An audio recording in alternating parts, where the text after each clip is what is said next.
Are you ready to learn? Because my super experienced guests are ready to share some really valuable information. Make sure and listen all the way to the end to get help and support. So let's start with the best audio experience. Modern marketing can't exist without relevant and the right data. That's why it's so important to collect and find the right data before creating content, before setting marketing campaigns. And today we discuss more about collecting the relevant data with Nick Jordan. How are you? I'm doing well. How are you doing? I'm doing great. I love learning more about data because I know that data is fuel, for marketing success. Before we start, just tell more about yourself, experience, background, and why you decided to share with us about data. Yeah, so I spent most of my early childhood thinking I was going to be a computer programmer, an engineer. And then I went to college for it, and I graduated college, and I thought I was going to be an engineer. And it turns out that I'm neither a very good engineer, nor did I want to be an engineer. So pretty quickly in my career, I transitioned to product management roles. Organizations design and develop products in conjunction with engineers. And over the years, that many of those roles have been very data focused. And then I hit a point in my career where I found a data problem that I didn't find anyone solving, and decided to start my own company and solve it for myself. And so if there's one thing that I've been steeped in for the last 20 years, it's data. And I hope I can hope I can talk about it in a way that makes sense to everybody. Nice. I found, I love one quote that the era of lazy marketers is dead. So if you use just generic data, it's hard to create the right marketing strategy. It's hard to cover the buyer persona. It's hard to consider sales funnel because each case is different. Even two companies that sell the same products, but each of them can have own unique selling proposition. That's why it's important to have this data. Can you tell where to start? For example, if I'm going to launch a new product, high quality product, I have it, but I need to learn more about customers, about setting marketing campaigns. Let me know where to start if I started from zero, from completely scratch. Yeah, and so we've actually seen this with a couple of our customers where they have a cold start problem, right? They've developed a new product, but they don't have any past data that tells them about how that product should be marketed and sold and who their target audience is.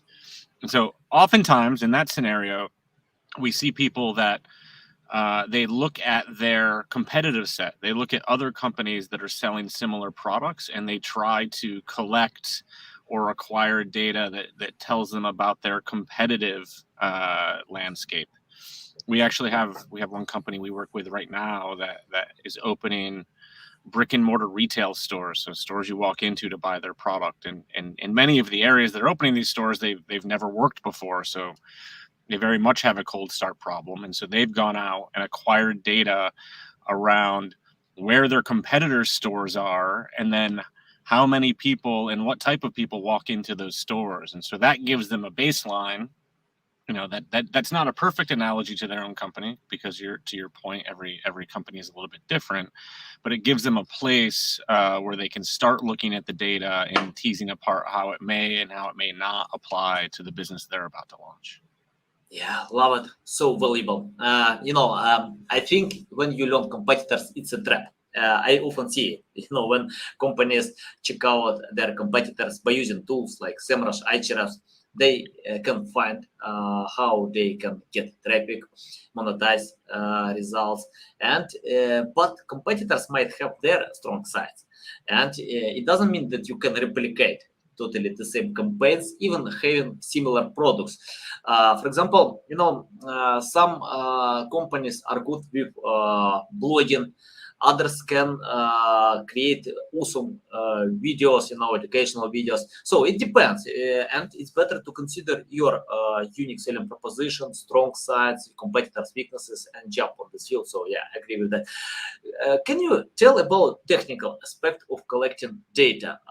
How to find this data? I know that I can use tools, but I know that many companies use unique approaches. For example, they can talk to customers, even spend time with customers to learn their pain points. Tell your insights how to collect this data. Yeah, I mean, well, data literally comes from everywhere, right? And so to your point, it could be surveys, it could be in-person user studies, it could be collecting data on your website or in your call centers. Increasingly sensors that exist, everywhere. I mean, you see retailers that are actually putting sensors in the aisles of their stores to understand, where people are spending time within their stores and how they can optimize towards that. And so I think, any company has a number of different vectors of where they can collect that data. I think all of those vectors eventually have a limit. You can understand how someone's behaving in your store or on your website, but that doesn't necessarily tell you what that person is doing outside of your store and off of your website. And so more and more companies have also started moving to using various data marketplaces and data partnerships that allow them to go get data that they have no chance of collecting on their own, and to bring that data into their ecosystem. I think with the prevalence of machine learning and AI, a lot of the power of those tools is predicated on having both specificity and just pure volume of data. There's been little to no AI that's been trained on small data sets. To provide intelligence to a machine, you need to give it a lot of data.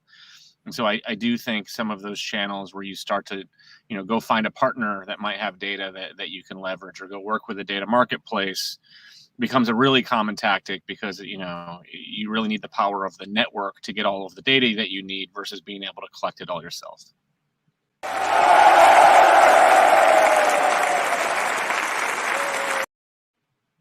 Valuable, love it. I have the question. For example, I have a few channels. One of them YouTube, one LinkedIn, my website, and I found that a buying persona is different on all these platforms. So I can't use the same data to when I set up marketing campaigns to these platforms, because on YouTube my audience consists of students who want to learn more about SEO, digital marketing. On my website, I have customers who want to order services. On the LinkedIn, I found that I usually build relationships with others. So can you tell, for example, how to collect data if when you have different channels, different mindset, different people, and consider them? Because I've seen a few times when I don't want to share this example. I can share my example. For example, when I decided to set up YouTube marketing campaigns, I used data from my website and I failed. I couldn't get results because demographic is different.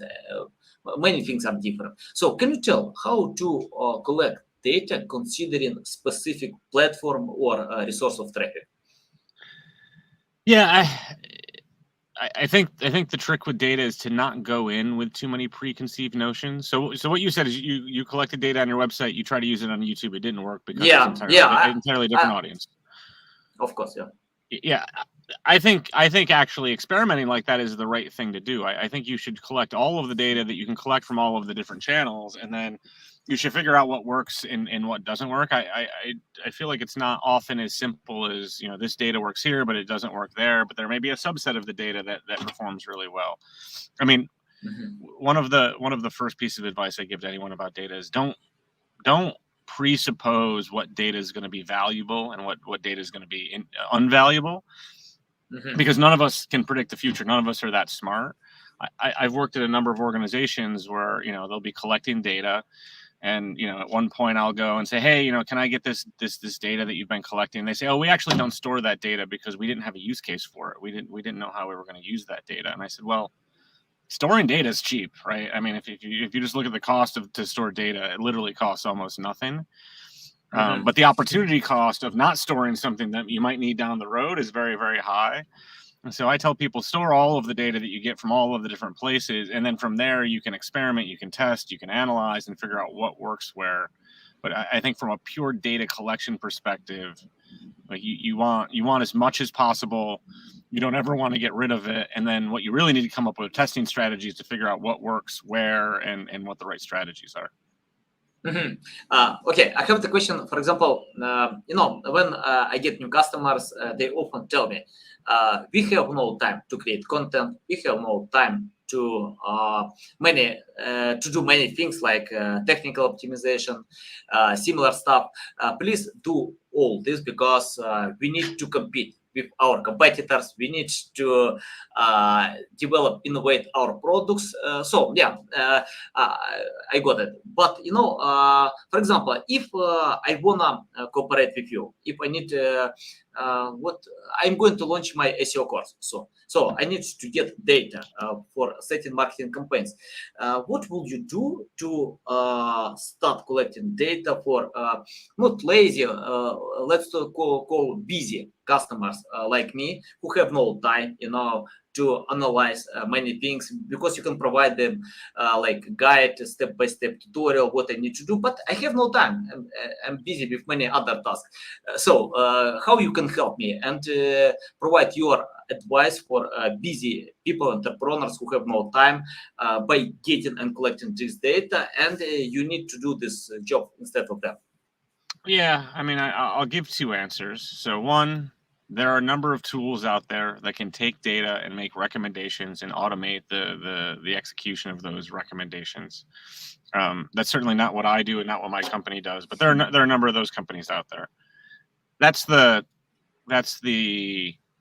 answer everyone wants to hear. Hey, just go license this piece of software and all your problems will be solved.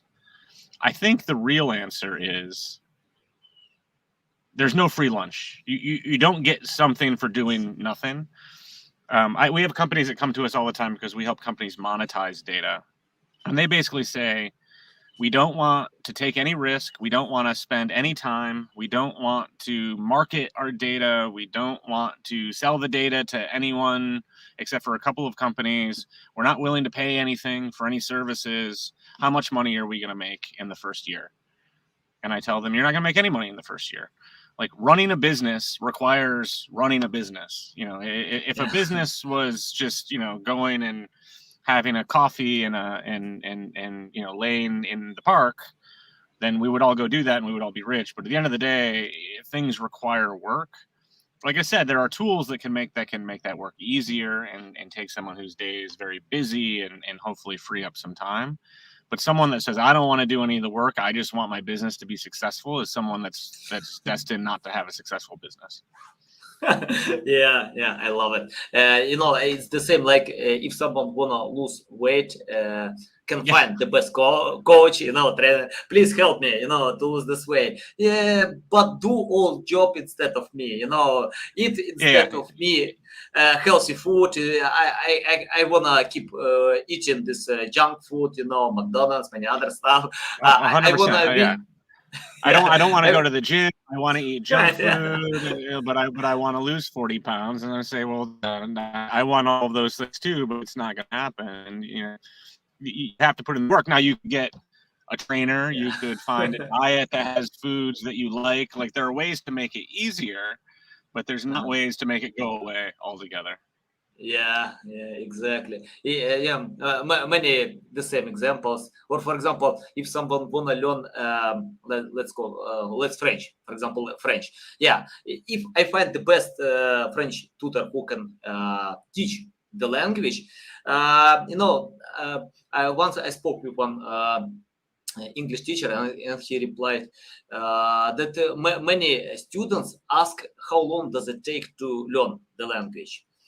And the same, he always replies the same. I don't know. It's up to you. So if you spend like 10 hours a day, you can learn faster. If you spend like an hour a day or 30 minutes, I'm not sure it's possible for you even to learn this language. So yeah, it's the Yeah, same. well, and everywhere. I do think I think there's a lesson to be learned around data there as well. Is I took 3 years of French in high school, and then I took 4 semesters of French at college. I still can't speak a word of French. Like, learning French just isn't for me. And so I do think if someone says, and I don't understand data, it's not my core competency, I don't like analysis, then the answer may be you need to find someone that can do those things. Yeah. Right? Because I don't think no matter how hard I worked could I ever learn French. But there is no easy button. There's no, like, you're gonna have to pay that person. Like, there's no shortcut where you don't have, someone doesn't have to do the work. Like, someone's gonna have to ultimately do the work. Yeah, golden button. I agree. And I found that people, it's much simpler to complain than do hard work. So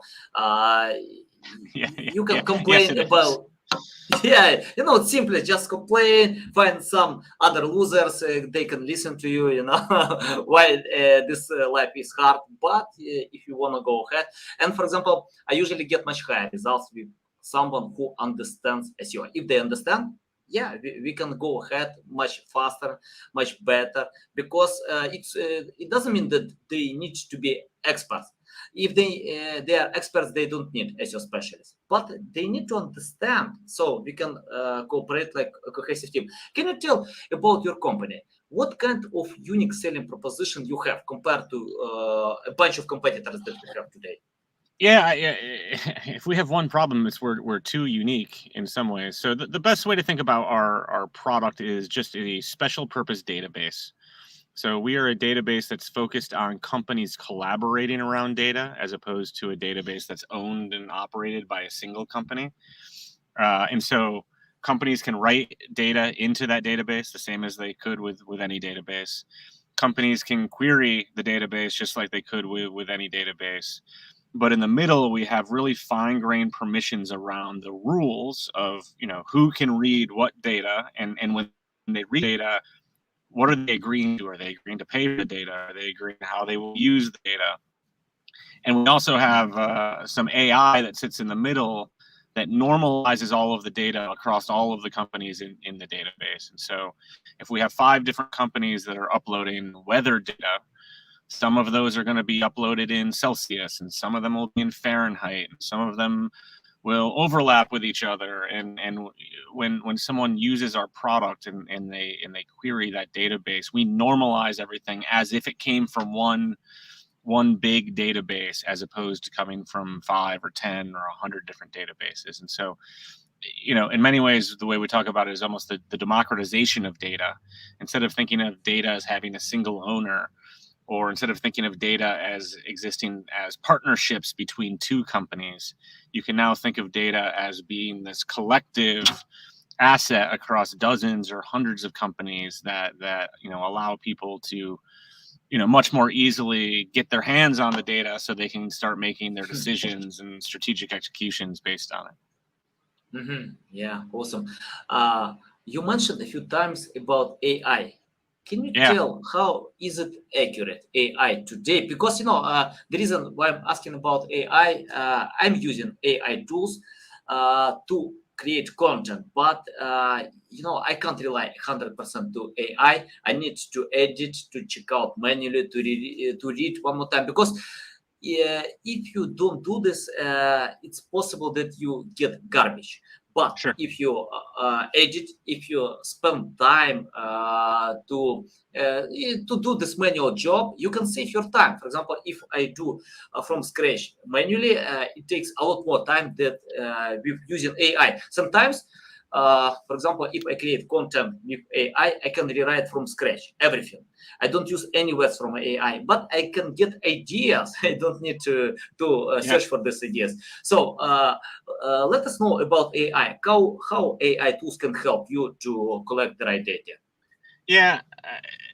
I think it depends on the application of AI. I've actually been using a lot of the content generation, so DALL-E and GPT-3 and things like that. And when you actually look at the images that DALL-E generates, on the surface they look very good, and then if you take a closer look, they look, incredibly fucked up, right? Like, I mean, there's just all these artifacts that are very strange, and it's whatever. And so, but arguably that is a very complicated application of AI, like writing a sentence and having a computer generate, an image based on it. The way we use AI is to classify data. So data, as it flows into our system, can literally be anything. It could be a time of day. It could be temperature. It could be an email address. It could be, the size of someone's shoes. It literally, it comes in an infinite number of forms. And one of the challenges we have is we don't want our customers to have to understand all million different versions of data that are flowing into the platform. It's just too hard for them to understand. And so what our AI models do is we first train them. So we first manually go in and label all of the data that's coming in. We say, this is a timestamp, and this is a shoe size, and this is a postal address. And we do that across tens of millions, hundreds of millions of records of data. We then train the AI to say, okay, based on looking at these things, when you see new data come in, can you now tell me, is this shoe size, or is this a timestamp, or something else? And I think, for us, it is very, very accurate, and we have one way that we validate that. So it's very, very accurate because classification problems, what is this, are much easier than draw me a picture problems. Two, we are able to feed the AI, literally billions of records to train with. We have no shortage of data that can do that training, and that leads to more accurate AI. And the third is, our AI models actually emit a probability that the classification is correct. So unlike DALL-E that's generating images, it just generates an image. It doesn't then generate an image and then give itself a grade that says, hey, here's an image. I think it's a C-. I don't think it's very good. It just gives you the image. Our models actually say, I think this is a timestamp, and I'm 99.998% sure. And oftentimes when we go look by hand to see if it's correct, it is almost always correct. Sometimes it says, I think this is a shoe size, and I'm only 20% sure. What we can do is say, okay, the model is sort of self-corrected in here insofar that we've confused it. And so we're going to ignore the results of this and then hopefully go train it with more data so the prediction can get better. But we really gate our trust in the output of the AI by the probability that our model is actually generating. Mm-hmm. Yeah, interesting. Can you tell about the balance between AI data and manual checking? For example, Google probably has a lot of data about everyone, so all our data. But I still see when Google asks people, their representatives ask questions about their products. They have a team that can analyze people's opinions. So yeah, I think Google has some balance between AI machine and humanity. From your experience, how to find this balance and consider humans, what they think, and some AI data? Yeah, I think the humans are the problem in this equation, not the AI. I've gotten into this argument with people before. I say, hey, do you drink Coca-Cola or do you drink Pepsi?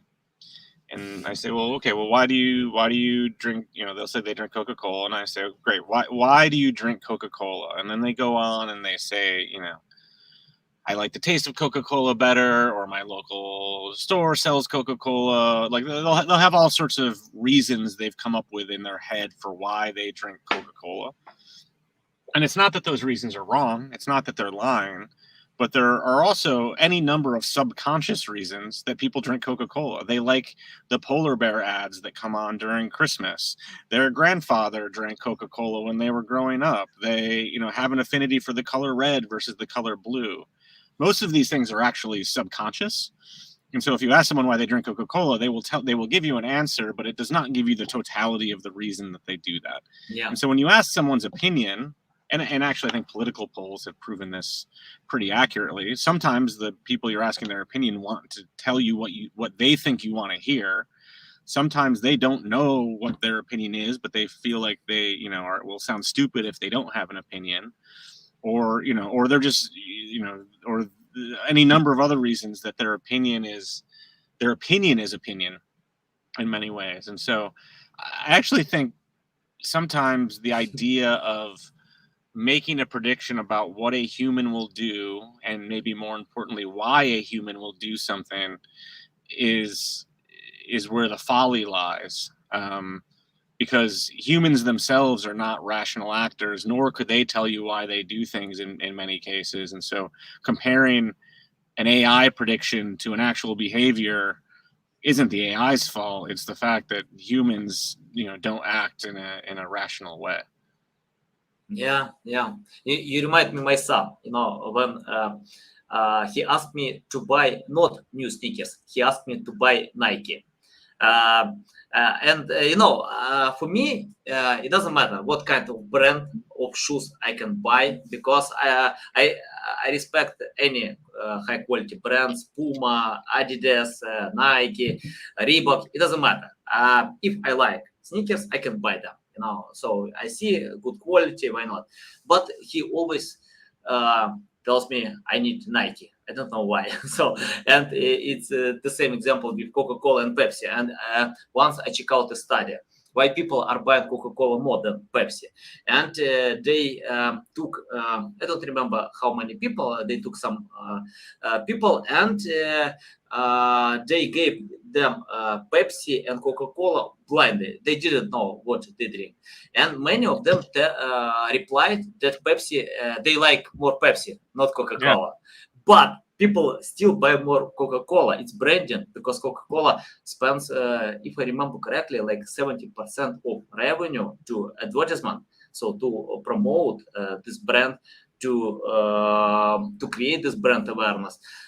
I'm not good. Well, yeah. No, it's true. And I've had people tell me Coca-Cola shouldn't advertise at all. I don't buy Coca-Cola because I saw the ad on TV. They don't need to sponsor a football club, because that's not why I buy Coca-Cola. Coca-Cola actually does studies where, in the entire city of Pittsburgh, they will stop advertising Coca-Cola for a month, and the next month they will sell 15, 20, 30% less Coca-Cola. And so I've never met anyone that says, I bought this Coca-Cola product because I saw an advertisement that said I should buy the Coca-Cola product, but they can actually prove causally almost that, if they're not showing you that advertising, you will actually be less likely to buy that Coca-Cola product. Yeah. By the way, I agree with Cristiano Ronaldo and prefer water. I don't know. Have you seen this promo or not? Yeah. When he took away Coca-Cola and got water. Okay, let's talk about common mistakes. Can you tell what kind of common mistakes companies still do by collecting data, and your tips, which way is better to do? Yeah, I mean, I think they only collect the data they think they need versus collecting all of the data. I think that's a mistake. I think they keep the data in different systems that makes it hard to move to join and find correlation across data sets. That's certainly a big mistake. I've heard companies tell me in the last couple of years, we have too much data. Our problem isn't we're not getting value out of the data, is we have too much data. That on its face, it's like saying I've got too much oil. My gas tank can only hold 15 gallons, and I've got a whole barrel. What do I do? And it's like you're kind of missing the point at that side. I think oftentimes data strategy is executed at lower levels within the organization. I think, and we're starting to see this, I think a lot of companies are now hiring chief data officers. And so, a good analogy I heard from someone the other day is chief human resource officers, right? There are people in every part of a company. Every team, by definition, has people on it. And so companies have hired chief human resource officers or chief talent officers so they can build processes and efficiencies and all of the things that you want to do to make your organization really effective at hiring and training and retaining people, arguably one of your most valuable assets. Data is now a thing that lives within every team in the organization. There's no team, in any large organization that is not data driven, almost on a day-to-day basis. But oftentimes there's no one at the top of the organization that says, how are we going to take all of these data assets we have across all of these teams and create a cogent and a coherent strategy around it? And so I think having data be a bottoms-up strategy does not usually work very well. I think it needs to be a top-down strategy with a lot of the execution happening at some of those lower levels, but really thinking about it organizationally wide instead of thinking about it on a person-by-person or a team-by-team basis. Yeah, interesting. I have the question about marketing. I found online, I don't remember exactly the number, but it's more than 50% of sales people distrust marketers.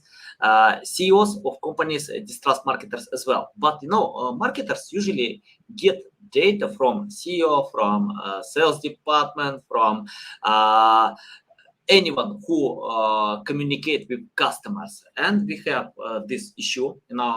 Sometimes policy company can have some policy that disallow to share data, and marketers need this data. Can you tell how to unite different departments? In my example, like sales people and marketers, to work in one cohesive goal, because without the right data, it's hard to create marketing campaigns. Or, for example, possible your company can help with that. For example, if you collect data and can share data to the right people in order to increase sales in the end. Yeah. I mean, I'll go back to my previous answer. I think first and foremost, you need a person at the highest level of the company who is in charge of data strategy. There should be a chief data officer whose primary responsibility is just what you said. How do we get the entire organization to think about the data as an asset for the entire organization and not the individual team where the data might have been generated or come from? So first and foremost, have someone that's their job, just like you have a chief revenue officer whose job is to figure out sales across the organization, and chief human resources and chief operating, it's a C-level job. And then I think the second bit is the technology to enable that, right? Because there's policy and fiefdom and mistrust amongst different teams. Even if you were able to eliminate all of that, you still have to have a technology that allows you to share data and do it with some level of governance. There may be reasons for that the finance team can't share certain data because of SEC regulations, or there might be something that coming from the legal team where because of attorney-client privilege they can't share that data with some other team. And so I think having a technology solution in place that makes data really easy to share but contains controls to make sure that you're not oversharing or no one's accessing data that they shouldn't have access to is important. I think Narrative has a flavor of that type of software. I think there's other software that does it as well, but I think I would argue that if you have a chief data officer and you have the right intentions as an organization, the mistake that you don't want to make is go try to build your own platform to do that, because it will take you years, if not decades, and it will not turn out well. I would frankly not rely on the big management consulting companies. Don't let Bain tell you they're going to come build that platform for you, because they're going to charge you $10 million and you're not going to get much for your work out of the other side. But really go find a trusted partner that has built technology to tackle this specific problem and can get it implemented and up and running in a matter of months, not years or decades. Yeah, interesting. I have the question about, sometimes data can limit our creativity possibilities. Let me explain why. For example, I remember when, I read online, Jeff Bezos had a meeting with his team, and his team provided a lot of data. And they thought we need to research more, we need to spend more time to analyze about customers to create this awesome product. And he denied. No, guys, nobody knows what will actually work. We need to test it. We need to implement. We need to analyze. So I see the same issue when marketers overlearn. For example, they can spend a lot of time by reading books, blog posts, guides, but in the end, nobody knows what works. And many great marketers are practitioners. They test, they analyze, they search. Sometimes we need to be themselves. For example, I can, post content about me, without any data, and it works well. So if I share stories, can you tell from your experience how to not to overload? For example, okay, we need data, we need to analyze customers, but in the end, nobody knows what actually connects with them. We need to test it. What do you think about that? I agree. I think data should be treated as more of a science than a prediction, or more of a science than an oracle. So in science, you look at the data that you have, and based on that data, you come up with a hypothesis, and then you go test that hypothesis. Hey, if we were to only put 5 products on our page instead of 10 products on our page, we would sell more products because of the paradox of choice.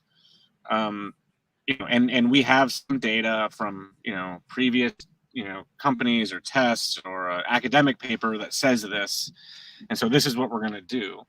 What you should say is, we have some data and it says, we think we would sell more products if we put less products on the page. Let's go test putting less products on the page, and then we'll come back 3 weeks later and we will have collected more data, and we'll see if the data that we collected matches our original hypothesis. That, I think the frustrating thing about data for a lot of people, and I've worked in various, analyst capacities in my career. And what I have found is, you start by asking a question. Why did we sell less, Coca-Cola last month than we did the previous month?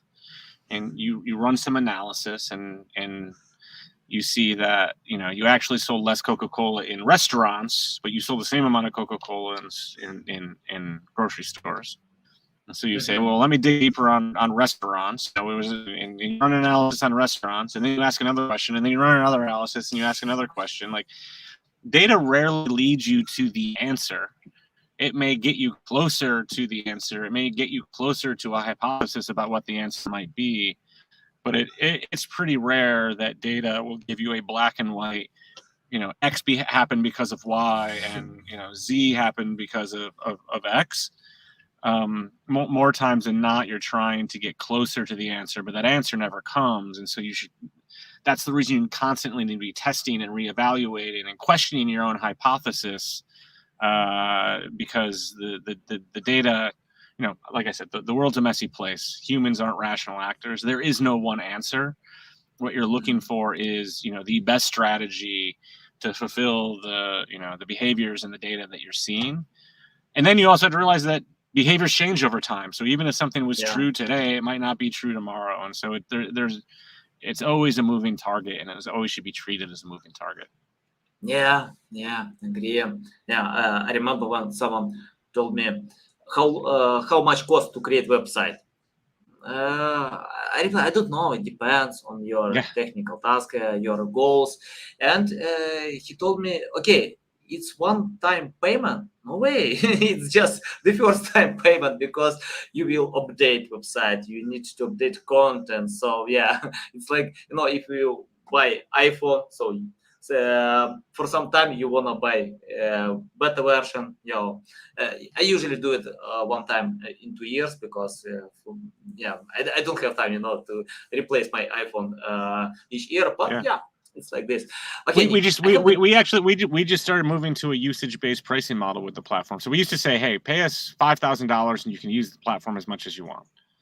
And what we found is some people use the platform so much that it cost us $10,000, even though they were only paying us $5,000. And some customers used it so little, they it cost us nothing and they were paying us $5,000, and it didn't really make sense at all. And so we've moved to this usage-based pricing, which is, just like your website example, is there's not a one-time fee. Like, you will pay for, the usage, the value you're generating on the platform, what it's doing for you, because I can't predict, in the same way I can't predict, how much it would cost to build a website. I can't predict how much it would cost to service your data strategy, because your data strategy is going to change. And, there's so many variables that go into it.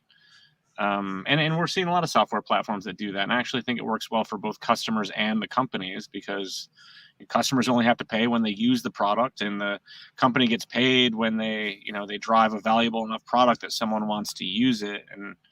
And I think it takes out a lot of that, how much does something cost? Like, it's not a question that makes sense. Yeah, awesome. Nick, I have the final question. Let's imagine you started from scratch without any experience, knowledge, skills. What will you do to learn more about collecting data today? Oh man, I have no idea. I mean, the internet is a trove of knowledge. Honestly, maybe not if I literally knew nothing, but if I had the most base understanding, I have found, and this is gonna make me sound like a nerd, but I have found that reading academic papers, really reading them, like sitting down and understanding them, is almost as valuable as anything else, right? It's not as exciting as reading a Malcolm Gladwell book about how if you do work for 10,000 hours, you're going to be good at something. But I didn't fully appreciate this when I was younger, but PhDs and people in academia write these papers. Many of them are publicly available, that do deep dives into very specific categories. And most importantly, they do deep dives into those categories in a way where they're not trying to sell you something. Right? I could tell you to come to my company's website and read a white paper. I could also tell you, if you do that, we're trying to sell you something.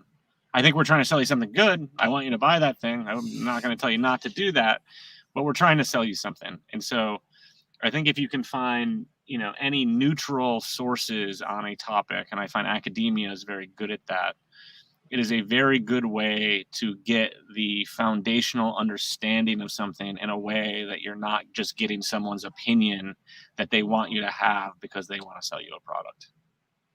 Nice, awesome. Yeah, and guys, I agree with Nick. It's better go to Google in the first place. Type your keyword, find information, because Google makes this hard job instead of you. Many years ago, we didn't have this choice when you can type and find anything. You can use YouTube. And the most important element, it's not about to learn what you found. It's more about implement all these ideas, to check it out, to analyze how it works, because people have short memory. They can forget for a few days about new knowledge. I can forget for a few hours, about anything. So but when you implement, execute, you can find something that works for you. Nick, it's a big pleasure to get in my show, to learn from you. You share a lot of valuable insights. Tell our audience how they can reach out to you, learn more about you, follow you. Yeah, so I'm on Twitter. It isn't usually about data, but sometimes it is. Nick_Jordan, NICK_JORDAN. My company is Narrative.io, narrative.io. And then to your earlier point, type my name into Google. There's a couple of fictional characters with my name, but I should come up pretty close to the top of the search results. Yeah, nice, guys. You can find the link to Twitter account in the description below. By the way, Elon Musk owned Twitter, so Elon Musk has all data about anyone. I'm literally thinking of. I've been on Twitter for over 13 years, and I'm wondering if my time on Twitter is coming to an end. But if it does, I'll just link to my TikTok, and we'll be good to go. I'll be doing dance videos in no time. Yeah, love it. Yeah, but Elon Musk promised not to touch anyone, even to unblock Donald Trump, many others. So we'll see what kind of future. That's why I'm considering going to TikTok. Got it. Okay, guys, listen us on Apple, Google, Spotify. Thanks again for your time. A big pleasure. Welcome back anytime back to share more valuable insights. I love it, guys. You need to follow Nick on Twitter. If you can see on Twitter, you can find his TikTok, and learn more about dancing data. Why not? So if it works. Okay, guys, love you. See you.